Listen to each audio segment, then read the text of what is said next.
પરીક્ષિત રાજા આમ ખડગ લઈ કલીને મારવાનો વિચાર કરે. કલી કહે છે, હું ભલે આખો દુર્ગુણથી ભરેલો માણસ છું, પણ મારામાં એક સદગુણ છે. સતયુગ દ્વાપર ત્રેતામાં જપ કરવા પડે, તપ કરવા પડે, ત્યારે પ્રભુની પ્રાપ્તિ થાય. પણ કળિયુગમાં તો જે કોઈ પણ માણસ ભાવે કુભાવે જો મારું નામ લેશે ને તો એને મુક્તિ મળી જશે. માટે રાજા, તમે મને અહીંયા રહેવા દો. રાજા પરીક્ષિત કહે છે, વાંધો નહીં, તમે રહો, પણ હું તમને રહેવા માટે સ્થાન આપું છું. રાજા પરીક્ષિત રહેવા માટેના સ્થાન આપે છે. ધ્યુતમ પાનમ સ્ત્રીય શૂના યત્રાસ ધર્મ ચતુર્વિધ. જ્યાં જ્યાં જુગાર રમાતો હોય ત્યાં કળિયુગનો વાસ છે.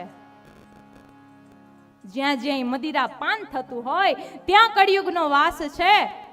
જ્યાં સ્ત્રીઓનો અનાદર થતો હોય ત્યાં કળિયુગનો વાસ છે. હિંસા થતી હોય ત્યાં કળિયુગનો વાસ છે. આ 4 સ્થાનો આપ્યા. કળિયુગ પાછો મહારાજને વંદન કરે છે, મહારાજ મારો પરિવાર બહુ મોટો છે, આ ફ્લેટ અમને સાંકડો પડે, હજી કંઈક સ્થાન આપો અમને રહેવા માટે. રાજા પરીક્ષિત વિચાર કરે છે, હવે કયું સ્થાન આપવું. પુનશ્ચ યાચમાનાય જાત રૂપ મદાત પ્રભુ. જાત રૂપ નામનું એક સ્થાન આપે છે.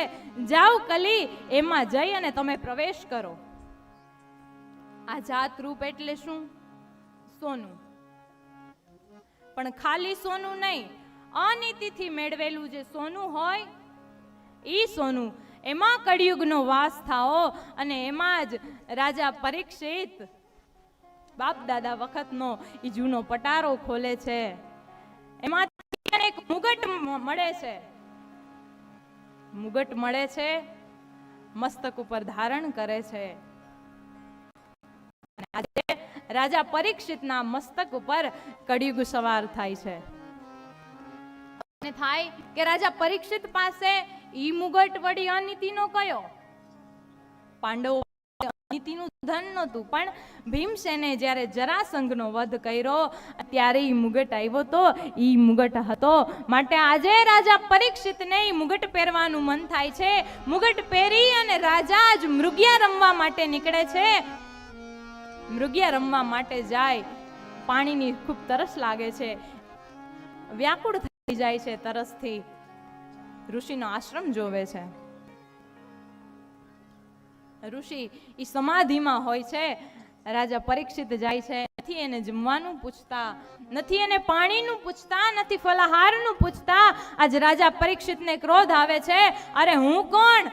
ચક્રવર્તી રાજા, ને હું ઋષિ તો સમાધિના ઢોંગ કરે છે, મારી સામું જોતાય નથી. માટે બાજુમાં એક મરેલો સર્પ પડ્યો હોય, તીરથી ઉપાડે છે. ઈ મરેલો સર્પ ઈ ઋષિના ગળામાં પહેરાવે છે. રાજા પરીક્ષિત આવું કોઈ દિવસ કરે નહીં, પણ મસ્તક ઉપર કલી સવાર થયો છે. પરીક્ષિત રાજાને જ્યારે અજ્ઞાન ઉપજ્યું ને ત્યારે એણે આવા કર્મ કર્યા.